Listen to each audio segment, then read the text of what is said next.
ជំរាបសួរពុកម៉ែបងប្អូនអរគ្នាសម្រាប់ពុកម៉ែបងប្អូនអរគ្នាដែលមានអាការៈពិបាកបត់ជើងទល់លាមក4-5ថ្ងៃបត់ជើងម្ដងបត់ជើងមកលាមកសំប៉ែតហើយមានឈាមមកតាមលាមកនឹងទៀតឬក៏បត់ជើងមកលាមកគ្រប់ដាច់ទន្សាយ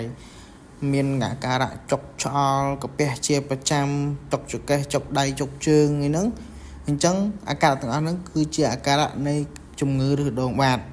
ចឹងសម្រាប់ពុកម៉ែបងប្អូនអរគ្នាដែលមានអាការៈទាំងអស់ហ្នឹងអាចប្រើជាមួយនឹងឱសថបុរាណសញ្ញាដើមអង្គារបោះរបស់យើងបានដែលឯកទេសជួយដោះស្រាយបញ្ហាឬដងបាតបាន 100% តែម្ដងដោយបងប្អូនអរគ្នាអាចធ្វើការប្រើជាឈុតថ្នាំគ្រាប់របស់យើងគឺយើងព្យាបាលពីខាងក្នុងដោយលេបមួយថ្ងៃ4គ្រាប់ម្ដង2គ្រាប់ព្រឹក2គ្រាប់ល្ងាច2គ្រាប់ហើយសម្រាប់ថ្នាំលាបរបស់យើងគឺយើងលាបពីព្យាបាលពីខាងក្រៅដោយបងប្អូនអរគ្នាធ្វើការសម្អាតនៅបរិវេណឬដុំបានឲ្យស្អាតហើយបងប្អូនអរគ្នាបតក់ទឹកថ្នាំនៅលើដៃលើច្អល់ដៃយើងហើយយើងធ្វើការលាបនៅឡើងឬដងបាតយើងតែម្ដងធានាត្រឹមតែរយៈពេល1សប្តាហ៍បងប្អូនអរគ្នានឹងបានឃើញប្រសិទ្ធភាពពិតៗតែម្ដង